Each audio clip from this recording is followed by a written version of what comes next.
할렐루야. 오늘도 수요일 날을 맞아서 이렇게 말씀이 있고 기도가 있는 이 자리에 나오신 여러분 한 분 한 분을 우리는 지금 이제 오랫동안 구약 성경을 살펴보면서 구약의 흐름, 즉 역사에 대해서 살펴보고 있는데요. 지난 수간과 오늘은 그 9번째 시대로 포로 시대를 살펴보고 있습니다.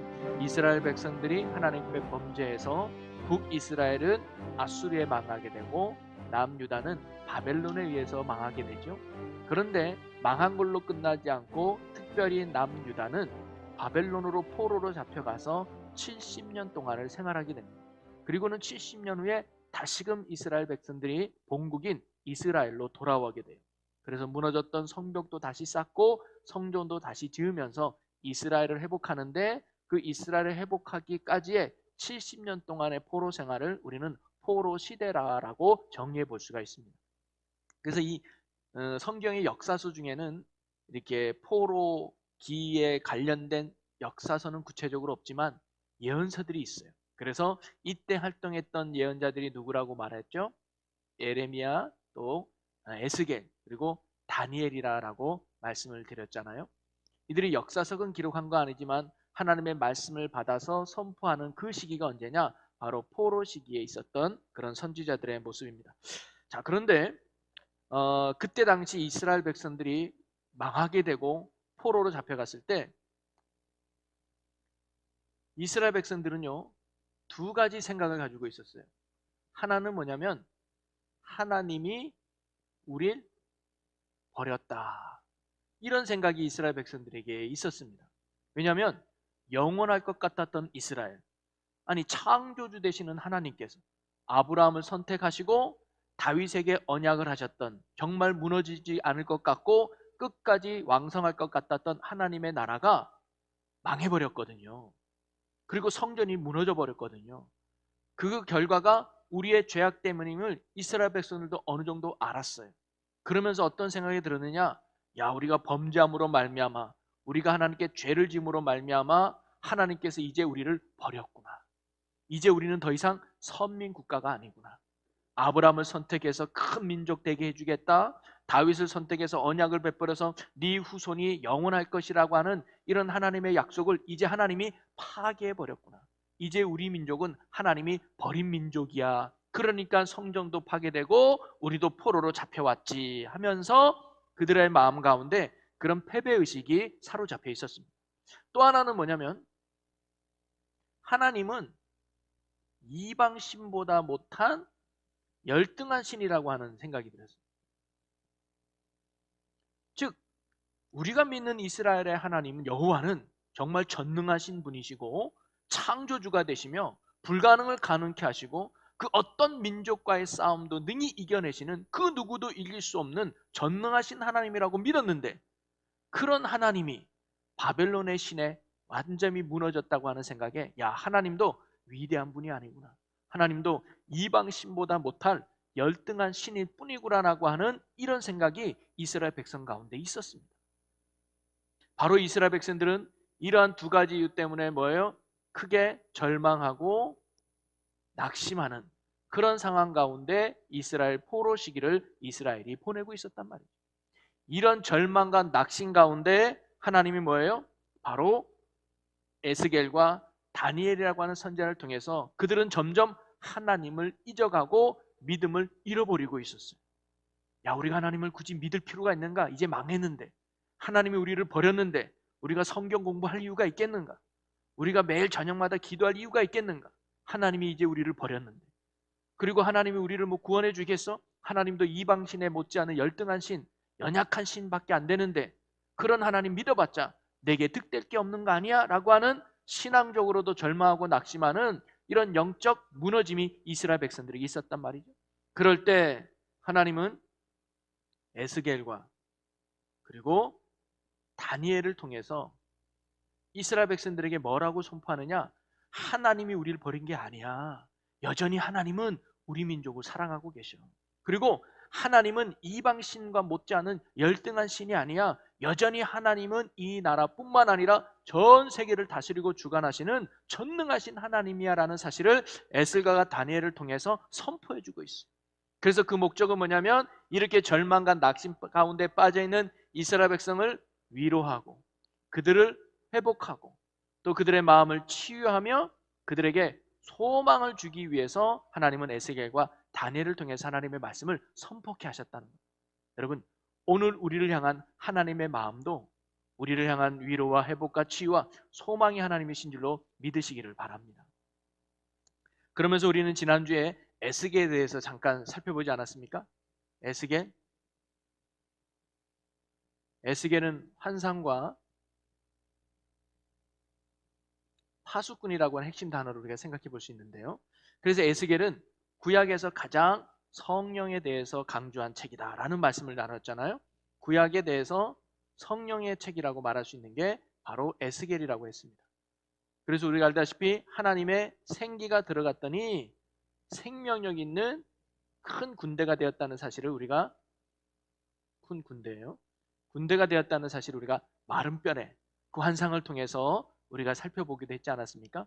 이 말의 의미는 뭐냐면 하나님의 생기가 들어가면 죽은 자도 살려낸다는 거죠. 즉 회복의 주체가 누구냐는 거예요.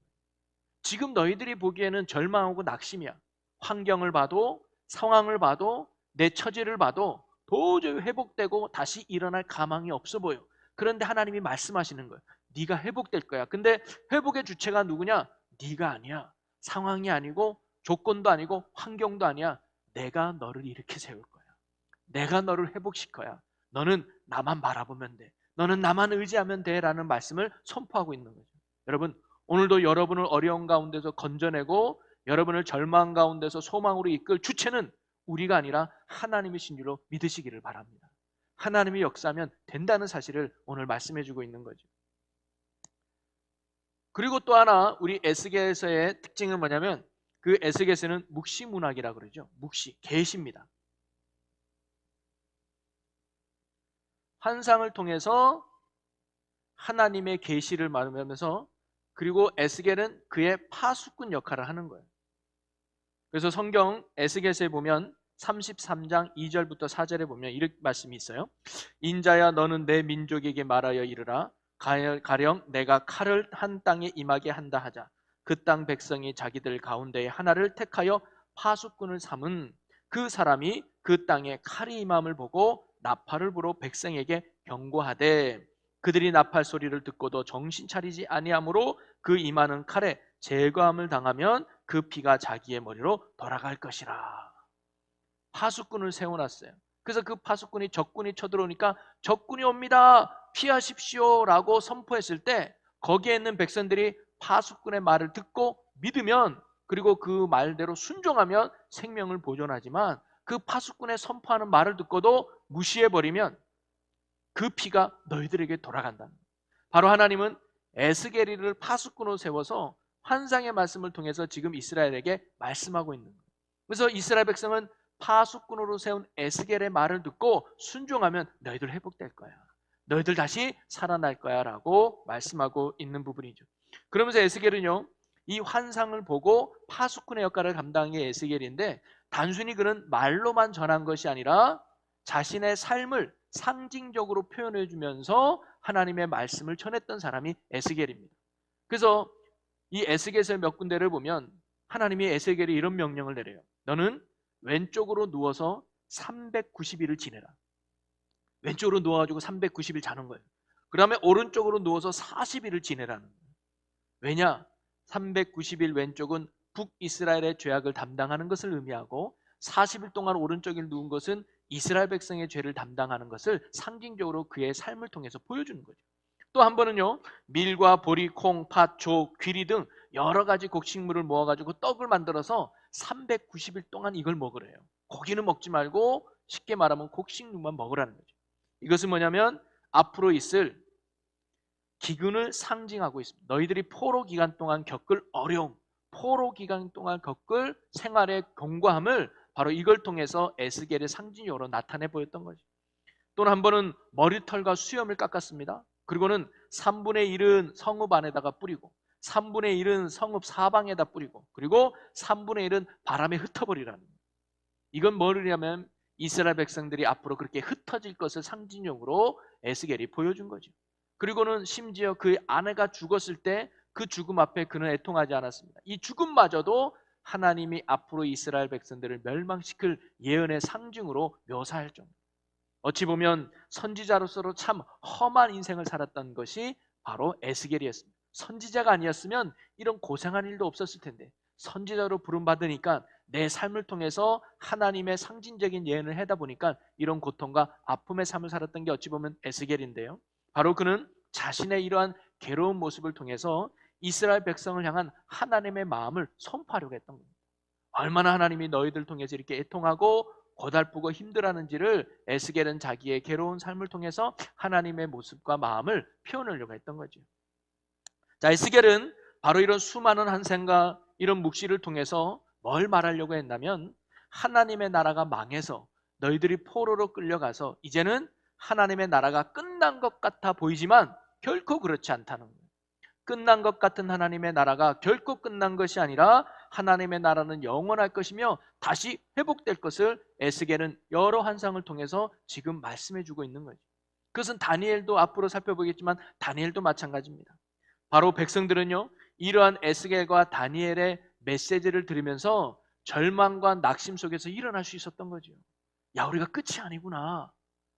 야, 이제 하나님이 우리를 버린 줄 알았는데 그게 아니었구나. 하나님은 이방신 못지않는 열등한 신인 줄 알았는데 그게 아니었구나. 여전히 하나님은 살아계시고 우리를 사랑하시고 우리의 힘이 되어주시는 전능하신 분이구나라는 이런 소망의 말씀을 깨닫고 그들이 포로라고 하는 힘든 가운데서도 인내하며 이겨내기를 원했던, 그래서 이 말씀을 통해서 이스라엘 백성들은 다시금 소망을 붙들고 포로 기간 동안 그래도 하나님을 붙들고 이겨낼 수 있었던 거죠.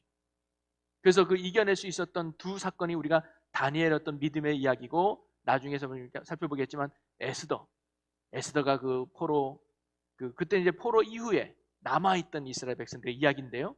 그 끝까지 하나님의 말씀을 지켜나가는 그 승리의 이야기도 보여주지 않습니까? 우리 다시 하나님께로, 우리 다시 주님께로, 언젠가 주님이 다시 우리를 회복시키시고 우리를 다시 세워주실 것이라는 소망으로 그들이 그 힘든 과정을 이겨낼 수 있었던 것이죠. 오늘 저와 여러분도 지금의 어떤 어려움과 힘든 상황, 어찌 보면 우리가 이스라엘이 포로기에 있었던 것처럼 전혀 하나님의 역사가 나타나지 않는 것 같고 전혀 하나님의 은혜가 느껴지지 않는 그런 힘든 상황에 있다 할지라도 우리를 향한 하나님의 궁극적인 마음은 위로와 회복과 치유와 소망임을 붙들고 끝까지 하나님 붙들고 믿음으로 이겨나갈 수 있는 저와 여러분이 되시기를 주님의 이름으로 간절히 축원합니다. 그러면서 에스겔에 있어서 대표적으로 이스라엘 백성이 회복될 거라는 보여주는 사건이 뭐예요? 마른 뼈가 살아나는 사건 아닙니까? 우리 그 말씀을 다시 한번 보면요, 37장으로 한번 가보면 하나님이 에스겔에게 계곡 골짜기로 몰아갑니다. 그러니까 마른 뼈들이 머리 따로 팔 따로 다리 따로 다 흩어져 있었던 거예요. 그랬더니 하나님이 에스겔에게 물어봐요. 에스겔아, 이 뼈리 살아날 것 같으냐라고 물어봐요. 그랬더니 에스겔이 뭐라고 대답해요? 주님이 아십니다 그래요. 여러분 잘 모르면 이렇게 말하는 게 상책이에요. 주님이 아십니다. 괜히 아는 척하는 게 제가 어떻게 알겠습니까? 주님만이 아십니다. 베드로로 그랬잖아요. 그게 상책이에요. 그랬더니 하나님께서 에스겔에게 이렇게 명령을 하죠. 에스겔 37장 4절만 한번 가보면 또 내게 이르되 너는 이 모든 뼈에게 대언하여 이르기를 너희 마른 뼈들아 여호와의 말씀을 들을지어다. 5절 읽어봅니다. 주 여호와께서 이 뼈들에게 이같이 말씀하시기를 내가 생기를 너희에게 들어가게 하리니 너희가 살아나리라. 네, 너희가 살아나리라. 생기가 들어가면 살아나리라. 그러면서 6절 한번 또 읽어봅니다. 너희 위에 힘줄을 두고 살을 입히고 가죽으로 덮고 너희 속에 생기를 넣으리니 너희가 살아나리라. 또 내가 여호와인 줄 너희가 알리라 하셨다 하라. 생기가 들어가면 이 마른 뼈들이 붙을 것이고 그 뼈에 살이 붙을 것이고 그 뼈에 피부가 힘줄이 막 생긴다는 거예요. 살아난다는 거죠. 그리고는 7절에 읽어봅니다. 시작. 이에 내가 명령을 따라 대언하니 대언할 때에 소리가 나고 움직이며 이 뼈 저 뼈가 들어맞아 뼈들이 서로 연결되더라. 또 8절 내가 또 보니 그 뼈에 힘줄이 생기고 살이 오르며 그 위에 가죽이 덮이나 그 속에 생기는 없더라. 할렐루야. 여러분 뼈가 뼈들이 붙고요. 정말 살이 힘줄이 들어가고 살이 가죽까지 생기면서 사람의 형체가 된 거예요. 그런데 아직 생기는 없어. 즉 죽은 시체처럼. 그래도 뼈가 붙고 살만 붙인 것도 얼마나 대단한 거 아닙니까? 자, 그런 후에 또 하나님이 이렇게 말합니다. 9절을 한번 읽어봅니다. 또 또 내게 내게 이르시되 이르시되 인자야 너는 생기를 향하여 대언하라. 생기에게 대언하여 이르기를 주 여호와께서 이같이 말씀하시기를 생기야 사방에서부터 와서 이 죽음을 당한 자에게 불어서 살아나게 하라 하셨다 하라. 네, 다시 에스겔에게 생기를 향하여 대언하여서 그 생기가 사람으로부터 와서 이 죽은 자가 살아나도록 대언하라는 거예요. 자, 그랬더니 10절 또 읽어봅니다.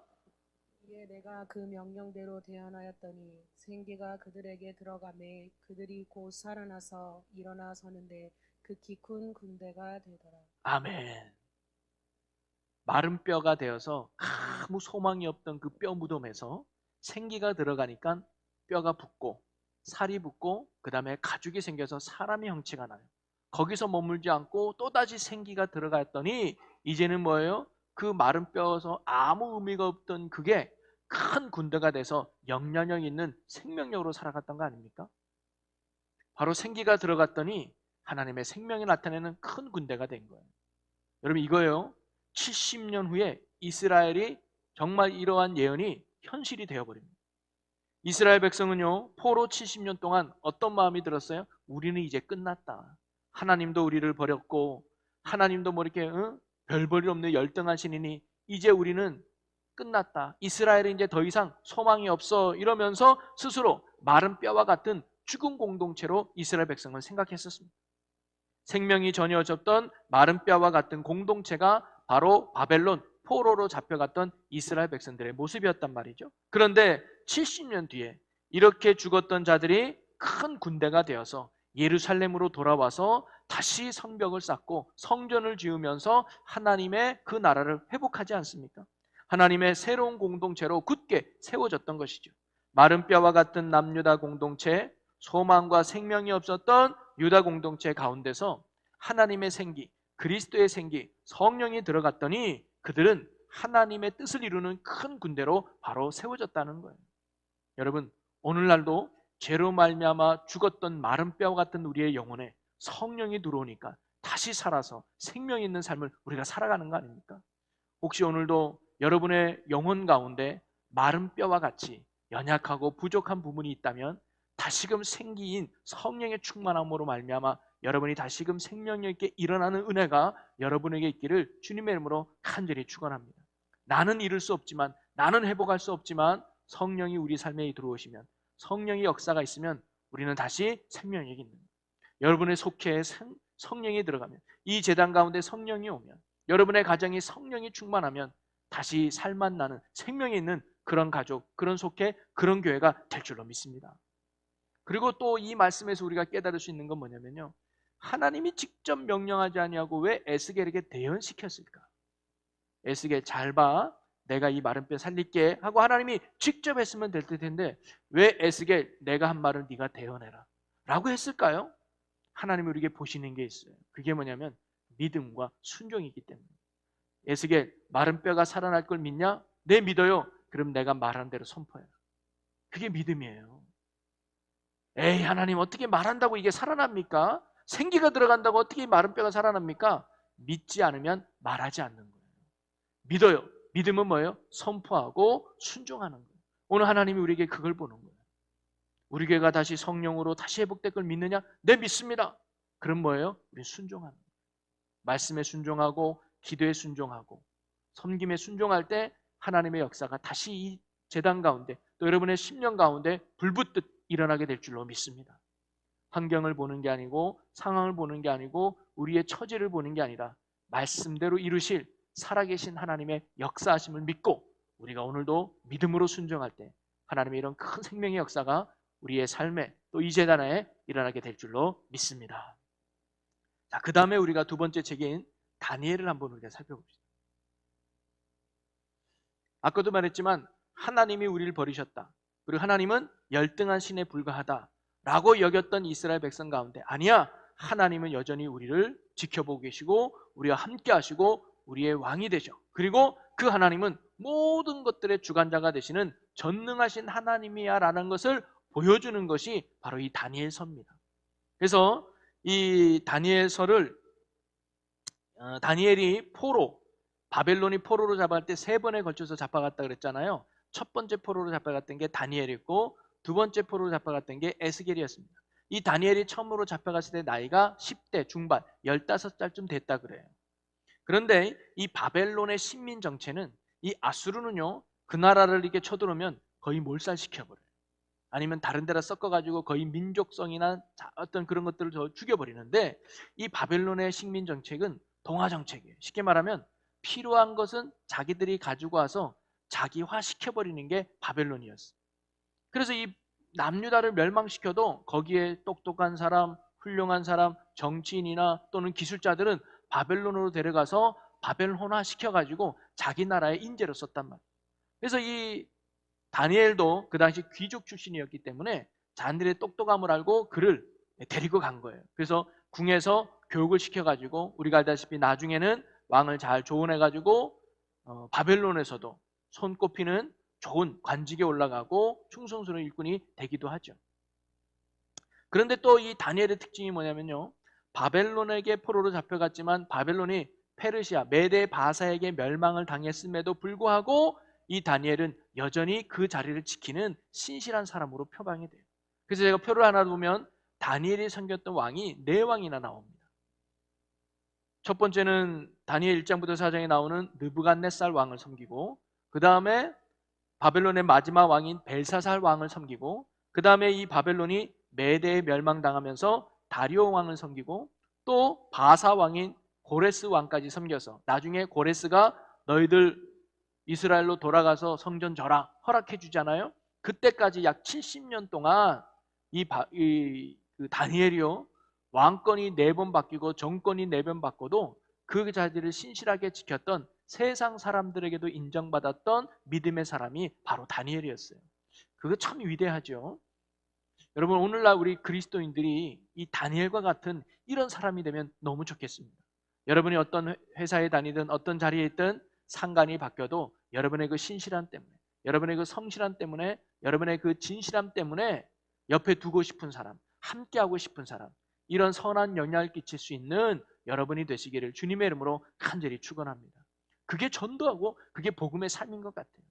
누구든지 바꾸면 야, 아무개는 꼭 잘라버려요. 아무개는 꼭 이렇게 같이 하면 안 돼. 아, 그 사람과 같이 하면 너무 힘들어. 이런 소리 듣는 것이 아니라 야, 아무개는 꼭 옆에서 해. 그런 사람 없다 라고 인정받으면서 선한 영향을 끼치는 우리 모두가 되시기를 주님의 이름으로 간절히 축원합니다. 그러면서 이 다니엘서의 특징을 몇 가지 보면요, 하나는 뭐냐면 사실 이 예언서의 대부분은 이스라엘 역사를 중심으로 기록되어 있었어요. 그런데 이 다니엘은 이방 역사의 중심입니다. 이스라엘 역사가 아니라 이방 역사, 특별히 메소포타미아 지역에 있는, 바벨론이 차지하고 있는 이 메소포타미아 지역에 있는 전 세계의 이방 역사의 흐름을 이야기하는 게 바로 이 다니엘이에요. 그러면서 두 번째 특징이 뭐냐면 많은 환상과 상징들이 이렇게 놓여져 있습니다. 그러면서 뭘 말하고 있느냐? 바로 하나님께서 모든 것들을 주관하고 계심을 보여주는 것이 바로 이 다니엘서인데요. 그러면서 다니엘은 구약의 계시록이라고 합니다. 그럼 신약의 계시록은 요한계시록이죠. 그래서 예수님이 마지막 재림하실 때 그때의 상황을 이야기한 거라면, 이 다니엘서는요, 예수님의 초림하실 때를 기다리는 그 책이 바로 이 다니엘이에요.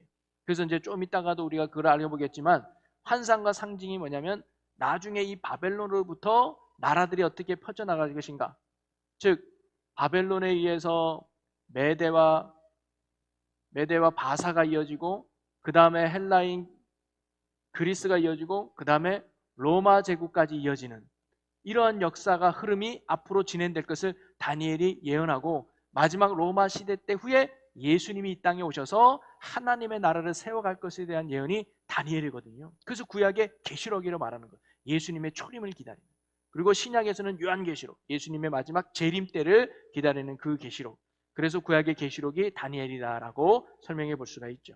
그래서 이 이야기는 뭐냐면 세상의 나라는 생기다가 없어지고 또 생기다가 없어지고 영원한 나라가 하나도 없지만 마지막에 예수 그리스도로 시작되는 하나님의 나라는 영원할 것이라는 것을 상징하는 게 바로 이 다니엘서의 말씀입니다.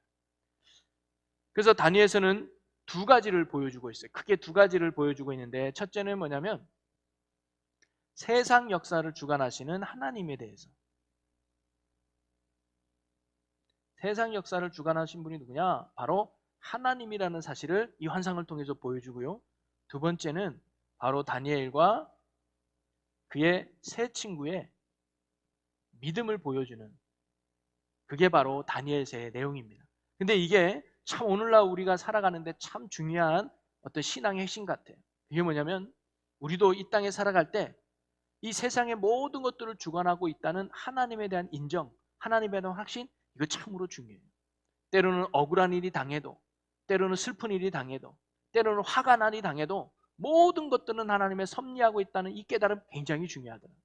지금 이스라엘 백성이 포로로 잡혀가고 또 우리가 알다시피 다니엘이 억울하게 사자굴에 들어가고 또 새 친구들은 억울하게 풀무불에 들어가는 예기치 않는 고난과 아픔과 상황이 있어도 이 모든 것들은 하나님의 섭리 안에 있다. 이 믿음이 참 중요해요. 그리고 어떤 형편과 상황이 있어도 뭐예요? 믿음을 잃어버리지 않는 거예요. 믿음을 굳게 지키는 거죠. 요즘 우리가 코로나로 인해서 참 기독교가 많이 욕을 먹죠. 물론 우리의 부족함도 있었지만 유독 기독교에 대해서 참 안 좋게 시선을 비치는 게 다소 억울한 부분도 있을 거예요. 그러나 다니엘과 같이 세 친구처럼 그런 상황이 있어도 우리는 누구를 원망하거나 누구를 핑계대거나 누구에게 적대감을 갖는 게 아니라 뭐예요? 그 자리에서 이들이 보여줬던 믿음대로 살아가는 거예요.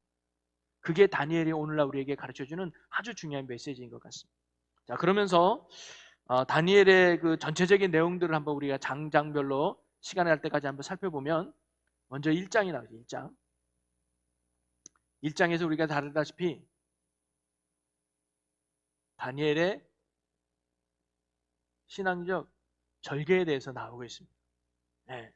다니엘이 바벨론 포로로 왔어요. 사실 느부갓네살 왕은 다니엘에게 뭘 변화를 요구하지 않았어요.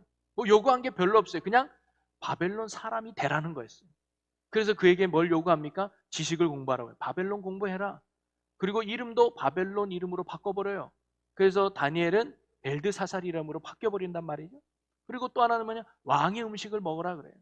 그런데 그가 모든 지식도 배우고 이름도 바꿨는데 유독 안 한 게 있어요. 왕의 음식은 먹지 않았어요. 그리고 우리가 6장에 보면 왕 앞에 절해라, 왕 앞에 기도해라 그러는데 왕 앞에 기도하지 않았어요. 이게 뭐냐면 다니엘에게 있어서는 영적 자존심이었던 거예요. 여러분 그 당시 이 느부갓네살 왕의 음식은 뭐냐면 그냥 음식이 아니라 그 당시는 왕은 곧 신처럼 되었기 때문에 바벨론 신에게 제사를 지내고 그 제사 드린 음식을 왕에게 갖다 댄 거예요. 쉽게 말하면 왕을 믿고 그 신을 의지하는 사람이 그 음식을 먹는데 이 다니엘이 그 음식을 먹으면 그 신을 인정하게 됩니다.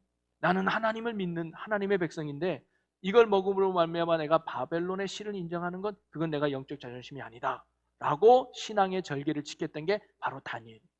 왕 앞에 기도하라 이 말도 내가 기도할 대상은 하나님뿐인데 내가 어찌 그럴 수 있으리라 하면서 사자굴에 들어가는 한이 있어도 믿음을 지켰던 게 바로 다니엘이죠.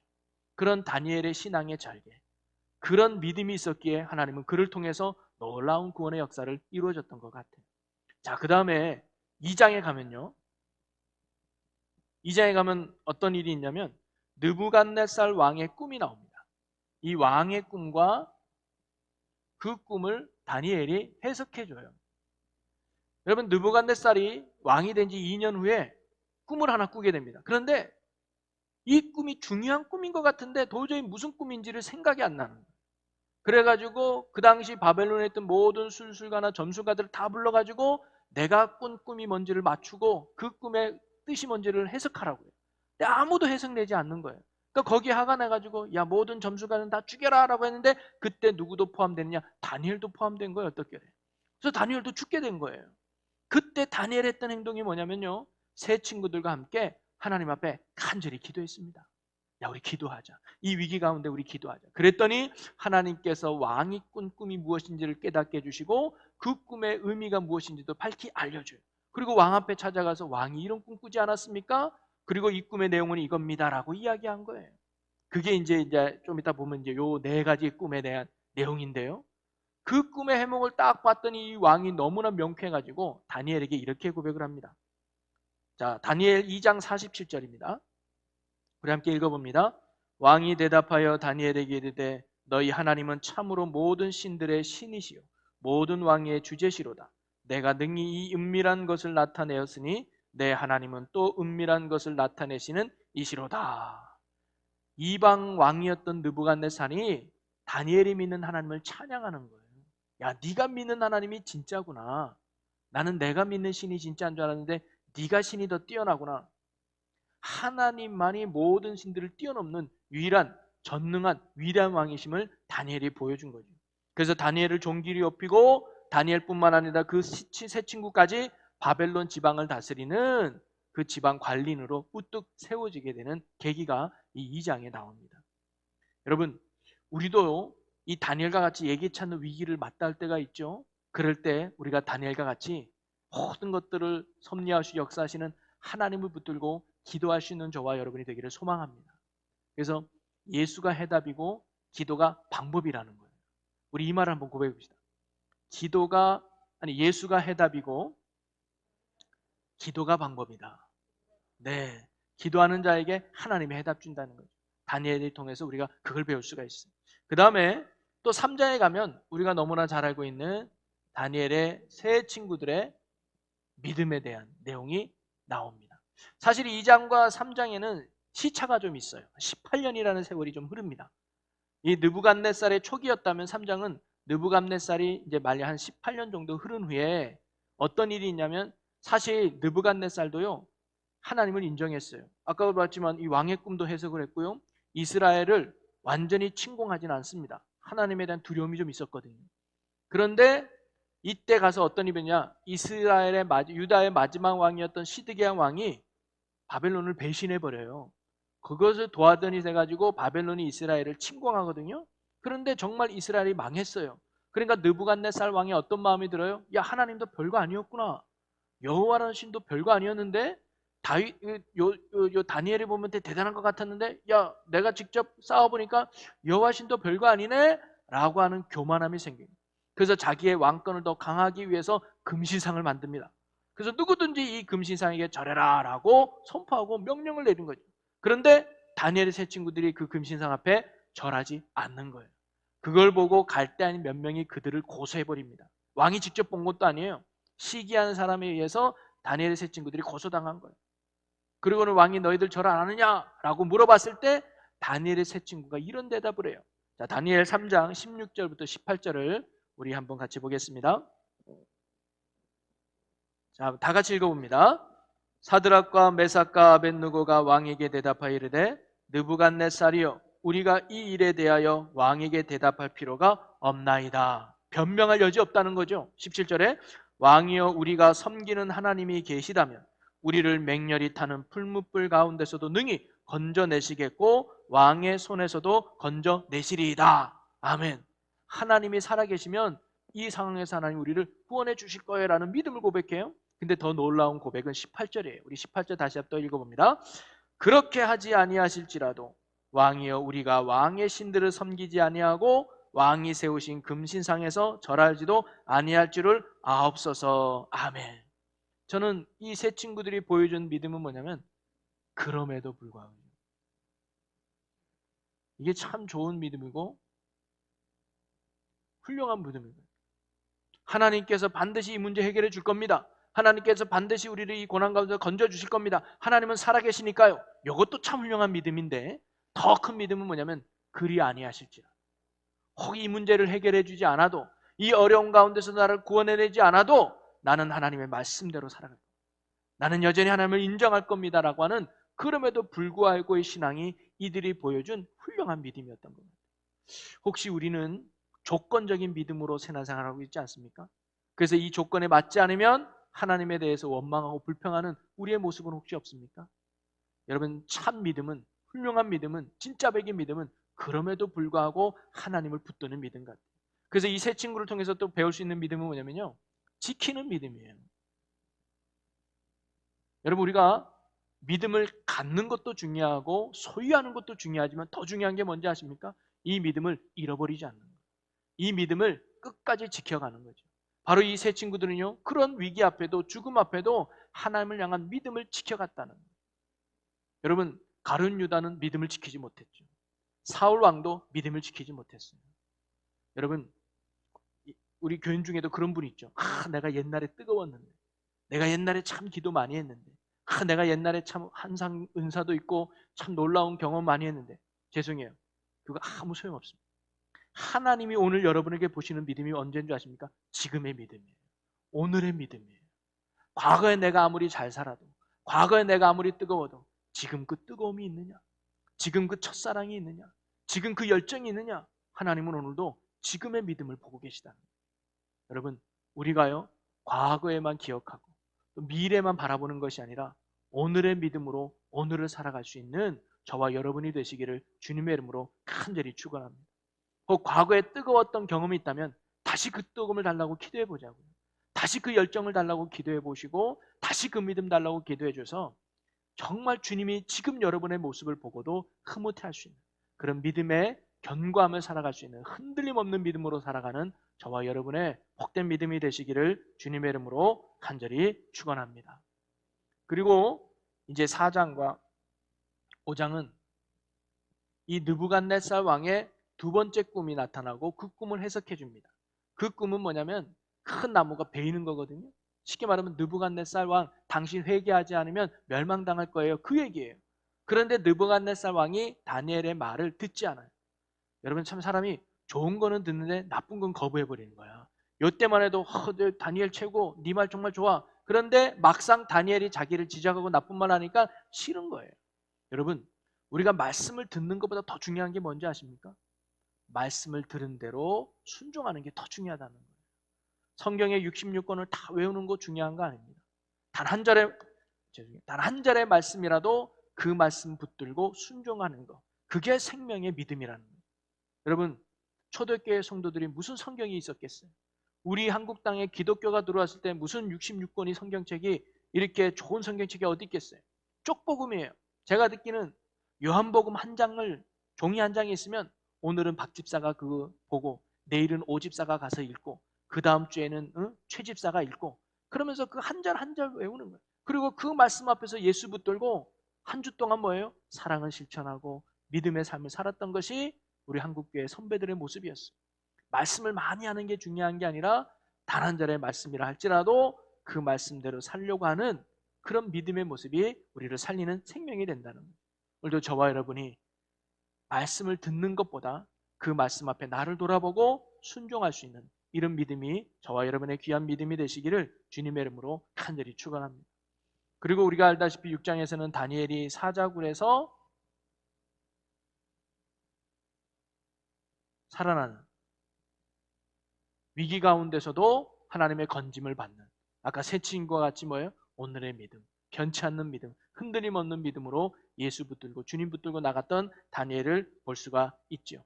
그리고 마지막 결론으로 7장에 보면 7장부터 12장까지가 이제 여러 가지 환상과 예언이 나오는데, 특별히 2장에서 느부갓네살 왕이 꿨던 꿈과 7장에서 동물의 꿈이 맞춰지면서 이야기를 해주는데 금신상의 꿈을 꾼 거예요. 제가 그림을 하나 준비한 게 있습니다.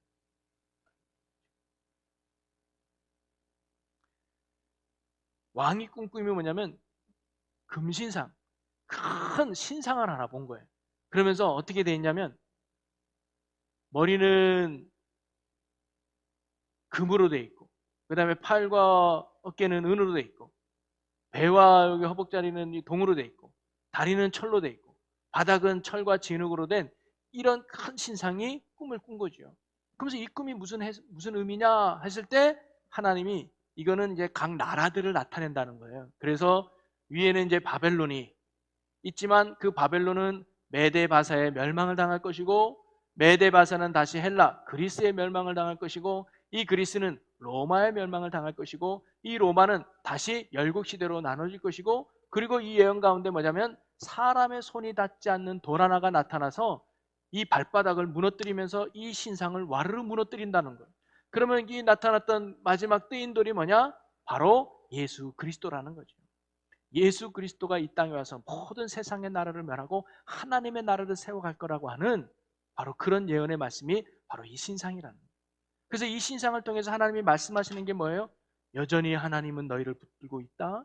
그리고 하나님이 모든 것들을 주관하고 계시는 전능하신 하나님이라는 사실을 다시금 이 신상과 이 예언을 통해서 말씀해주고 있는 것이죠.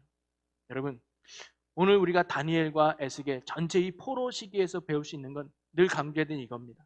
하나님은 여전히 우리를 사랑하고 있어요. 한 번 선택한 자녀는 결코 하나님이 버리지 않는다는 거예요.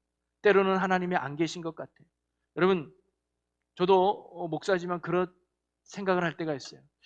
옛날에는 그게 기도 많이 하면 기적도 많이 일어나고 놀라운 역사도 많이 일어났던 때가 있는데 왜 요즘에 이렇게 기적이 많이 안 일어나? 우리 믿음이 부족한가? 물론 믿음이 연약하고 부족할 때도 있지만 이스라엘 백성들이 포로 생활하면서 그런 생각 들지 않았겠어요? 야, 그때는 기도만 해도 놀라운 역사 일어나고 그때는 하나님의 뜻이 이루어졌는데 왜 우리는 여기에서 그렇게 해도 이렇게 맨날 죽은 듯이 이렇게 연약한 인생을 살아야 되는가? 우리도 그런 신앙의 생활을 할 수도 있잖아요. 그건 결코 하나님이 우리를 버린 게 아니라 하나님의 또 다른 섭리와 뜻이 있다는 거예요. 그리고 반드시 하나님께서 우리를 회복시키시고 세우실 그 날을 소망하며 뭐예요? 오늘의 믿음. 누구 탓하는 것이 아니라 누구 원망하는 것이 아니라 정부 탓하고 뭐 누구 탓하고 남편 탓하고 가족 탓하는 게 아니라 내가 하나님 앞에 바로 설 수 있는 그 믿음이 중요하다는 거예요. 저와 여러분의 믿음에 서 있으면 하나님께서 이 나라를 다시금 세워갈 것이고 이 재단을 통해 주시는 하나님의 은혜와 축복의 역사가 있게 될 줄로 믿습니다. 오늘 저와 여러분이 어떤 환경에 있든지 어떤 상황에 있든지 하나님의 섭리와 역사를 신뢰하고 오늘 여러분이 해야 될 믿음의 길에 순종할 수 있는 저와 여러분이 되었으면 좋겠습니다. 요즘 우리 교회는 참 감사한 게 새신자가 별로 없어요. 다 믿음 생활 하시는 분 아닙니까? 우리 교회는 한 5년 다니면 어이구 나온 지 얼마 안 됐네. 10년 정도 다니면 교회 생활 좀 했구나. 여러분 다 믿음 있는 분이잖아요. 그런데 옛날만큼 그런 뜨거움과 그 신앙의 열정이 옛날 맞지 않은 것 같아요. 우리가 다시 이번 기회에 다시 회복될 수 있는 그런 은혜가 이 재단에 있었으면 너무 좋겠습니다. 금요기도회 제가 여기 온 지 12년인데요. 그때 금요기도회는 한 100명씩 참던 것 같아요. 여기 지하 카타콤실이. 근데 요즘요. 금요기도회도 2, 30명도 안 나와요. 수요 예배도 한 120명씩 왔던 것 같아요. 그런데 지금 50명, 60명도 안 돼요. 물론 코로나라고 하는 어려움도 있고 우리가 그동안 많은 어려움을 겪었지만 다시 회복될 때가 아닐까요? 이럴 때 우리가 어떻게 보면 포로 생활일 수 있어요. 뭔가 영적으로 침체되고 어렵고 소망이 없어 보이는 것 같고 절망인 것 같고 이럴 때 오늘 다니엘과 에스겔이 주신 말씀 성령이 다시 우리에게 임하고 생기가 다시 임하면 회복될 거 아닙니까? 목사를 기대하지 마시고 장로를 기대하지 마시고 권사를 기대하지 마시고 속장을 기대하지 마시고 어떤 시스템이나 프로그램을 기대하지 마시고 성령을 다시 기대하시고 하나님을 다시 기대하면서 다시 일어서자. 우리가 뜨거워지면 문제는 자녀 세대 그 은혜가 흘러가야 되지 않겠습니까? 저는 그게 제일 기도 제목이에요. 솔직히 여기 계시면 여러분들은 어떻게 하든 믿음 지키고 승리할 수 있어요. 그런데 우리 자녀 세대는 영적 분위기가 끌어주지 않으면 힘들어지는 거예요. 여러분들이 기도의 분위기를, 여러분들이 말씀의 분위기를, 여러분들이 사랑의 분위기를, 여러분들이 부흥의 분위기를 이끌어줄 때 그 불불 활활 타오르는 그 불꽃이 자녀 세대까지 이어가서 그들이 오고 싶은 교회, 다니고 싶은 교회, 함께하고 싶은 교회로 만들어가지 않겠어요? 어른들이 우리가 집쳐 있으면서 니들이 희망이야, 니들이 소망이야 아무리 말해도 자녀들은요 보고 배운 게 없으면 못 따라옵니다. 우리가 다시 힘들고 지친 가운데 있다 할지라도 우리 해답은 생기, 성령, 복음에 있는 줄 믿고 다시 우리가 예수 안에서 다시 성령으로 충만하여 우리가 하나님의 회복과 은혜가 있는 재단이 되어서 우리 자녀 세대가 우리 교학교회들이 정말 이 재단을 통해서 다시금 불꽃 같은 신앙으로 회복되는 그런 은혜와 역사가 이 재단에 있기를 주님의 이름으로 간절히 축원합니다. 여러분이 몸소 직접 헌신하지 않아도 기도해 주는 거죠. 같이 절망과 낙심이 있는 게 아니라 그래도 하나님이 다시 회복시켜 주실 거야. 이 재단이 그래도 뿌려놓은 기도가 있지, 이 재단에 그래도 역사하신 하나님의 은혜가 있지, 다시 하나님 불태워달라고 기도하고 또 기도할 수 있는 저와 여러분이 되기를 주의 이름으로 축원합니다. 그래서 수요일뿐만 아니라 여러분 일주일에 한번 금요 기도에 나와가지고 같이 기도하죠. 여러분 제가 보니까 새벽 예배, 수요 예배, 금요 기도에 그 인원이로만 이게 큰 변화가 없어요. 여러분 계셔서 너무 감사해. 이제 여러분에서 이제 제가 얘기하지만 수요 예배 갈 때, 금요 기도회 갈 때 아무개 집사 자녀 위해서 기도해야지. 우리 같이 기도하러 가자. 사람 보고 하나? 예수 믿고 하지. 우리 같이 기도하자. 내가 너를 위해 같이 기도해 줄게. 우리 기도 자리 가자. 말씀의 자리 가자. 이렇게 서로 영적으로 으쌰으쌰해서 다시 우리가 기도와 말씀으로 복음으로 세워줄 수 있는 그런 건강하고 복된 재단 되기를 주님의 이름으로 간절히 축원합니다. 우리 이 시간 함께 기도하기 원합니다. 우리 찬양 한 곡 하고요. 우리 같이 기도하기를 원하는데요.